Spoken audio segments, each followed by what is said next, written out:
여름 내 푸른 잎으로 있다가 가을이 되면 온 산천이 아름다운 오색 찬란한 단풍으로 옷을 갈아입기에 많은 분들이 가을을 좋아하는 것 같습니다. 거기다가 또 오곡백과가 묻어있는 열매를 거두는 계절이 또 가을입니다. 우리 인생도 사계절을 비유할 수가 있습니다. 봄, 여름, 가을, 겨울. 태어나서 청년기까지는 봄이라고 보면 되겠습니다. 그러면 봄에는 심는 일이죠. 부지런히 심어야 됩니다. 그 다음에 30, 40대는 여름이라고 보면 됩니다. 여름은 심은 것을 가꾸는 시기입니다. 잘 가꾸어야 됩니다. 30, 40대를 어정쩡하게 보내면 가을에 거둘 것이 없게 되겠죠. 5, 60대가 가을입니다. 이제 가을은 거두어야 겨울을 잘 지나게 되는데 겨울은 노년기입니다. 이런 면에서 볼 때에 우리가 어느 한 시기도 어느 한 계절도 소홀히 여길 수는 없습니다. 잘 뿌려야 되고 잘 가꿔야 되고 열매를 잘 거두어 드려야 되고 그것을 잘 누려야 됩니다. 농부가 여름에 게으름을 피우면 반드시 겨울에는 고통을 받을 수밖에 없듯이 인생도 마찬가지입니다. 청년기에 30, 40대를 제대로 살지 못하면 인생 종말에는 고생을 할 수밖에 없습니다. 인생의 아름다움이란 물론 행적도 중요하지만 또한 우리가 마음이 중요합니다. 마음이 병들면 삶이 병들잖아요. 육체는 좀 병이 들어도 마음이 건강하면 괜찮습니다. 단풍이 들기 시작하는 10월을 맞아서 특별히 우리의 마음에도 단풍이 들었으면 참 좋겠다. 왜? 고운 마음으로 바뀌니까. 그래서 오늘 이 말씀을 준비했습니다. 오늘 읽은 성경은 베드로 사도를 통해서 주신 말씀인데요. 첫 번째 말씀은 아내된 자들로 표현해서 남편에게 순종하라는 말씀을 시작인데요. 이 말씀을 우리가 잘 해석해야 됩니다. 우리는 신랑 되신 예수님을 기다리는 신부로 단장하는 사람들입니다. 성도들은 그렇잖아요. 영원한 신랑 되신 예수님을 맞이하기 위해서 신부로서 단장하는 삶이 신앙생활입니다. 그렇기 때문에 오늘 본문 3절 4절에 보면 너희의 단장은 머리를 꾸미고 금을 차고 아름다운 옷을 입은 외모로 하지 말고 오직 마음에 숨은 사람을 온유하고 안정한 심령에 섞지 아니할 것으로 하라. 이는 하나님 앞에 값진 것이니라. 이 말씀 귀담아 새겨두셔야 됩니다. 너희의 단장은 외모로 하지 말라. 숨어있는 마음에 숨어있는 사람을 아름답게 가꾸라. 그것이 하나님 앞에 값진 것이 된다고 일러주고 있습니다. 우리의 영원한 신랑이 되시는 예수님을 모시는 예수님은 우리의 외모를 절대로 보시지 않습니다. 하나님은 항상 우리의 마음을 보신다고 했습니다. 너희는 사람을 겉을 보고 판단할지 몰라도 나는 너희의 중심을 본다고 했습니다. 그 중심은 마음입니다. 오늘 말씀에도 보면 외모를 아름답게 하지 말라는 것을 강조합니다. 머리에 액세서리로 장식하고 은금 폐물로 귀걸이, 가락지, 코걸이까지 하고 매니큐어 치장을 하고 값비싼 메이크업 옷으로 메이크업 가방으로 시장을 내서 외모로 화려하게 꾸미는 것은 세상 사람들이 하는 것이고, 하나님을 경외하는 성도들은 그렇게 하지 말라는 거예요. 외모로 하지 말라.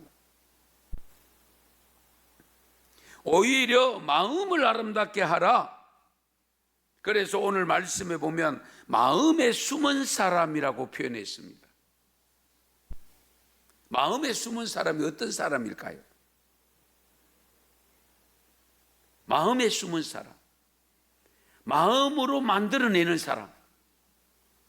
그러니까 우리의 인생을 하나의 인생의 인간으로 만드는데 마음이 중요하다는 겁니다. 마음이 좌지우지한다는 겁니다. 그런데 그 마음으로 선한 사람을 만들어내고 아름다운 사람을 만들어내라는 거예요.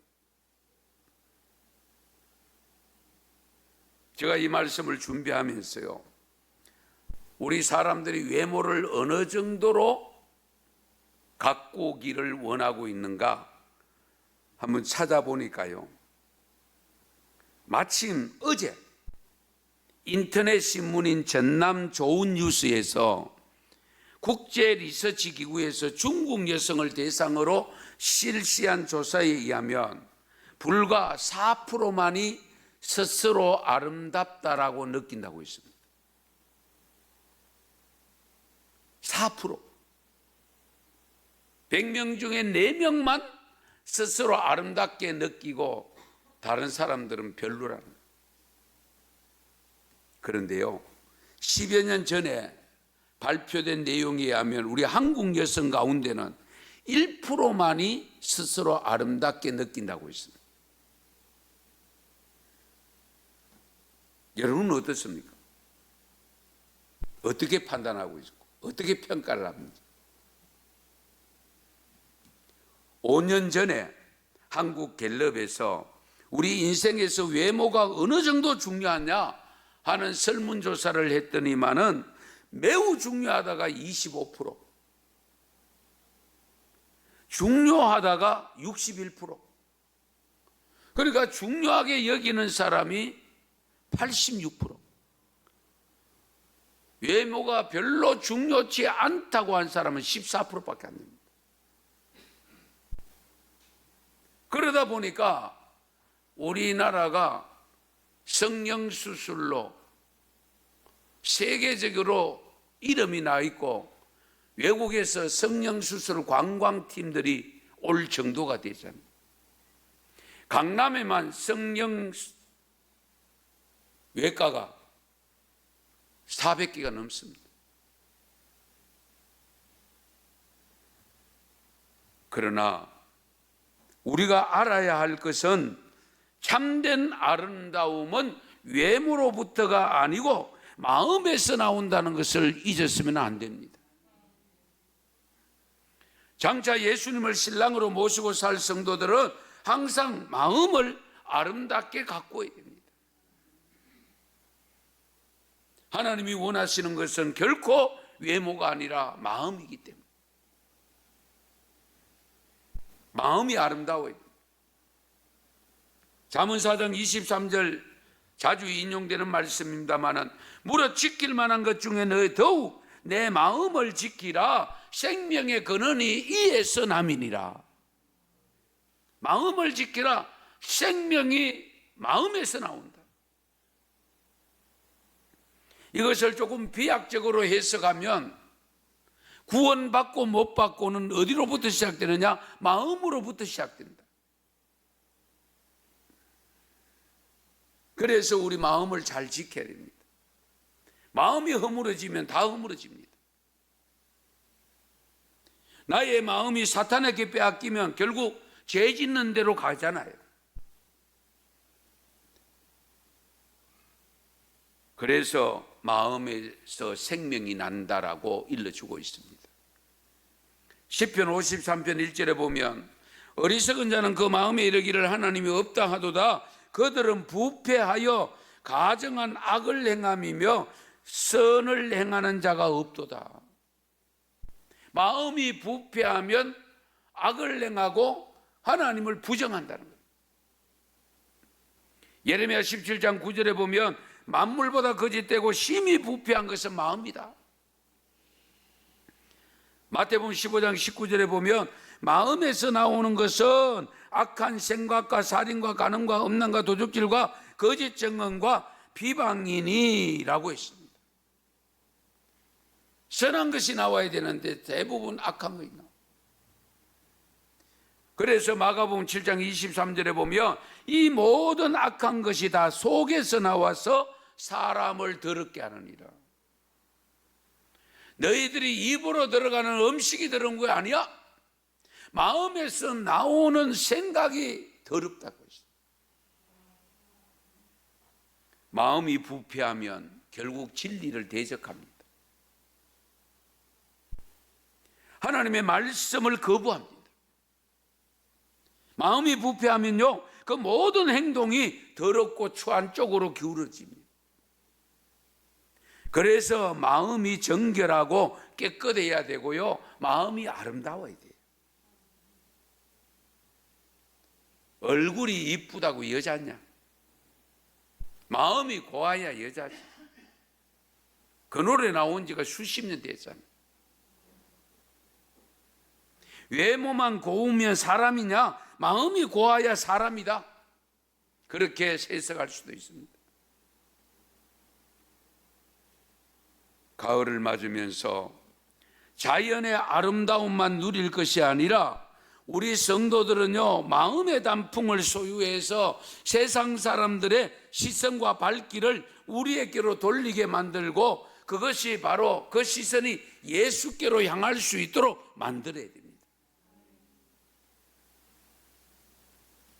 따라서 저는 우리 모두는 신랑 되신 예수님을 맞이해야 될 신부로서 가져야 될 아름다운 마음, 단풍 같은 마음이 구체적으로 어떤 마음이어야 되는가 하는 것에 대해서 오늘 본문 중심으로 찾아보려고 합니다. 첫째가 순종의 마음입니다. 순종의 단풍.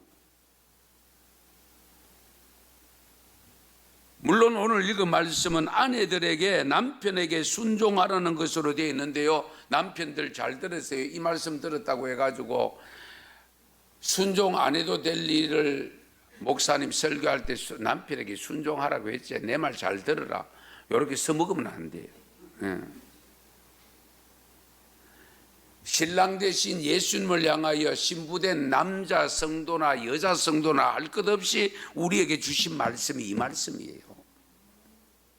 겸손은 내적으로 강하면서도 외적으로 부드러움으로 나타나는 현상입니다.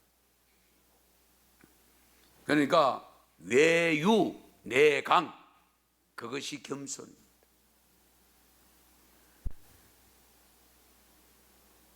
잠언서 22장 4절에도 보면 겸손과 여호와를 경외함의 보상은 재물과 영광과 생명이니라.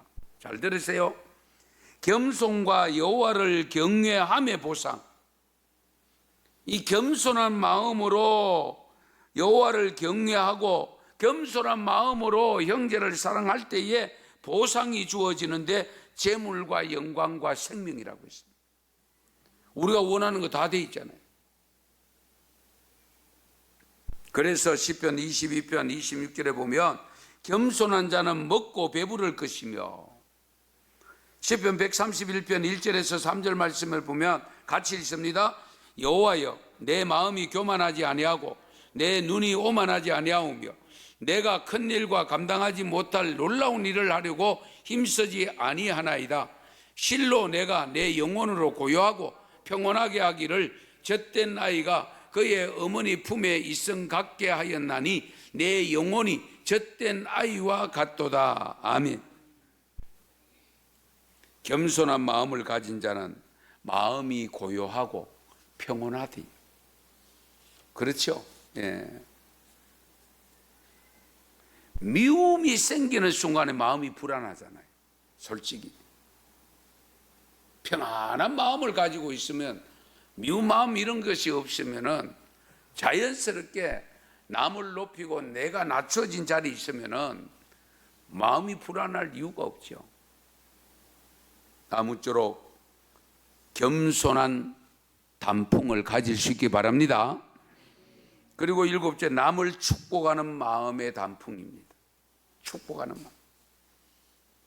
오늘 본문 9절에 보면 악을 악으로 욕을 욕으로 갚지 말고 도리어 복을 빌라. 악을 악으로 욕을 욕을 갚지 말고 원수 갚지 말고 도리어 복을 빌라.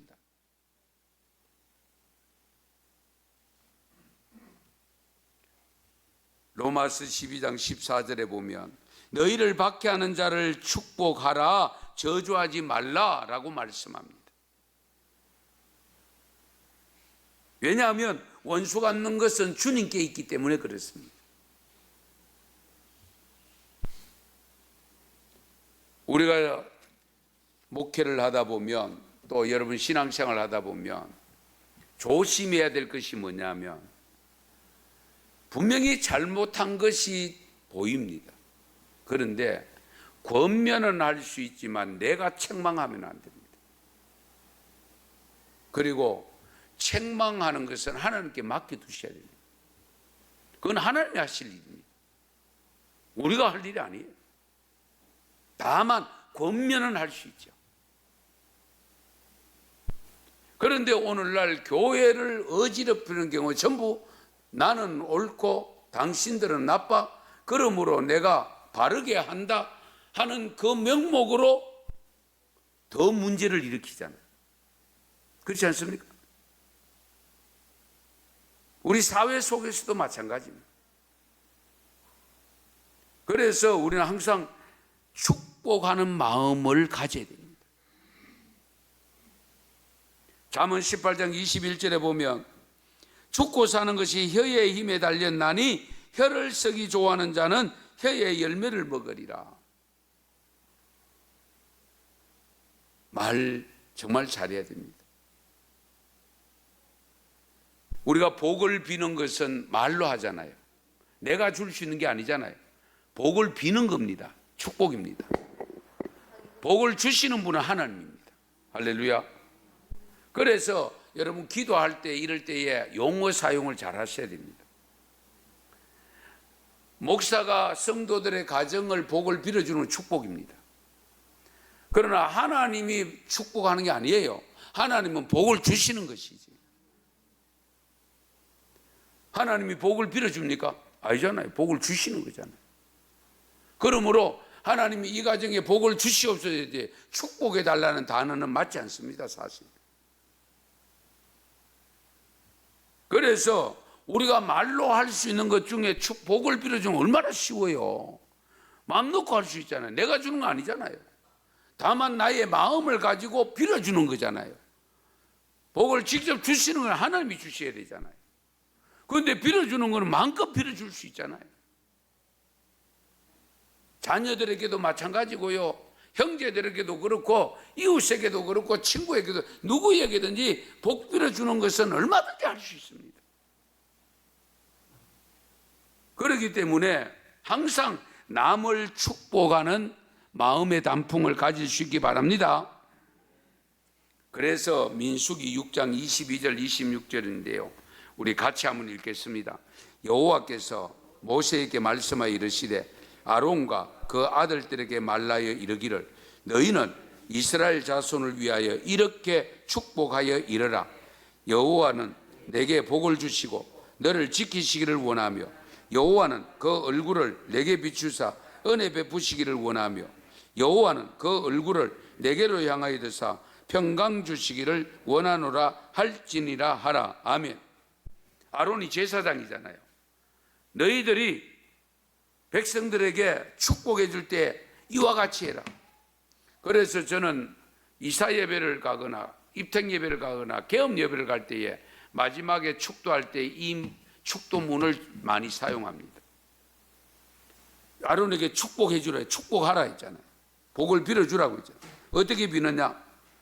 여호와는 네게 복을 주시고 너를 지키시기를 원하며 여호와는 이 얼굴을 내게 비치사 은혜 베푸시기를 원하며 여호와는 그 얼굴을 내게 향하여 드사 평강 주시기를 원하노라. 이렇게 빌어주라는 거예요. 그 다음에 복은 누가 줘요? 하나님. 아무쪼록 마음껏 복을 빌어주는 단풍이 되시기 바랍니다. 마지막으로 감사의 단풍. 감사의 단풍.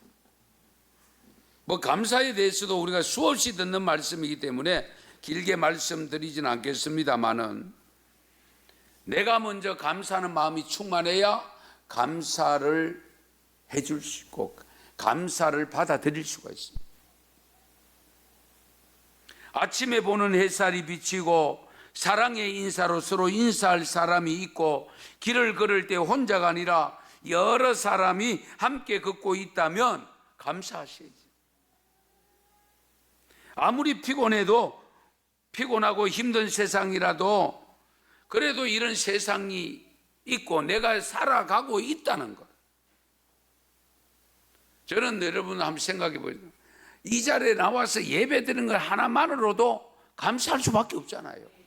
왜? 오고 싶어도 못 오시는 병원에 계신 분이 있다니까요. 한번 생각해 보세요. 믿음이 없는 것은 차제에 두고 믿음을 가지고 있음에도 불구하고 내가 이 예배 시간 가서 예배를 드려야 되는데 함에도 불구하고 이 자리에 못 오시는 분이 있다니까요. 그러니 감사함으로 오셔야 되지. 저는 아무리 힘이 들어도 상관없어요. 왜? 여러분과 함께 교회를 섬겨나갈 수 있는 하나님의 목회를 할 수 있는 여건이 주어진 것만 해도 감사하지. 이런 말씀 드리면, 지난 한 주간은요, 새벽 기도 말씀 준비할 때 제가 미리 준비가 좀 잘 안 됩니다만은 새벽 보통 2시, 3시까지 준비했습니다. 다 상세하게 전할 수 없어서 안타까움은 있었습니다만은 그렇게 할 수 있으면 감사하잖아요. 예. 왜? 예배기도 참석하는 성도님들이 계시고 그렇게 말씀 준비할 수 있는 건강 주시고 그렇잖아요. 아무리 봐도 눈도 안 어두워지고 모든 게 감사지. 예. 일본 내촌 감삼 들어보셨는지 모르겠습니다만 유명한 인물인데요. 이런 말을 했습니다. 하나님께서 만일 인간을 저주하신다면 질병이나 실패 그리고 배신이나 죽음으로 저주하시는 것이 아니고 하나님이 계신 것을 믿지 못하는 불신앙으로 그리고 성경을 읽어도 귀에 들어오지 않는 악한 귀로 그리고 또한 감사하는 마음이 전혀 생기지 않도록 메마른 마음으로 저주하실 것이다. 이해되십니까? 하나님이 진정으로 저주하신다면 감사하는 마음을 가져가는 것이 거의 저주라는 거예요. 감사하는 마음이 그만큼 축복이라는 겁니다. 복이라는 거예요. 예.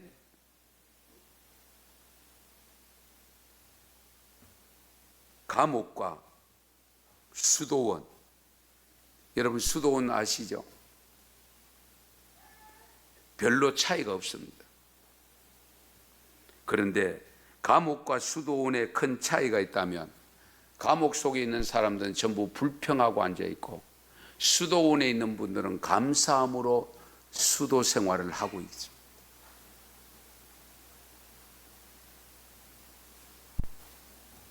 단풍도 형형색색이듯이 마음의 단풍도 오늘 8가지를 말씀드렸습니다. 그 하나하나 단풍 들어서 어우러지면 더 아름답지 않겠습니까?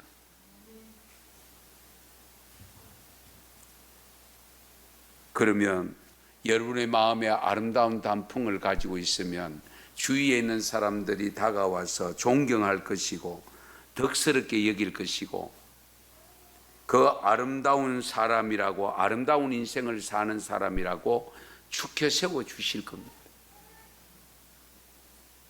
우리 교회 은성교회 성도 모두는 이 마음의 단풍으로 물들어서 산으로 단풍놀이를 가는 것도 중요하기는 하지만 그럴 때마다 마음의 단풍을 더 아름답게 만들어서 많은 사람들이 나에게 다가옴으로 인해서 그 아름다움을 다시금 주님께로 인도해내는 그런 아름다운 삶이 될 수 있기를 축원합니다.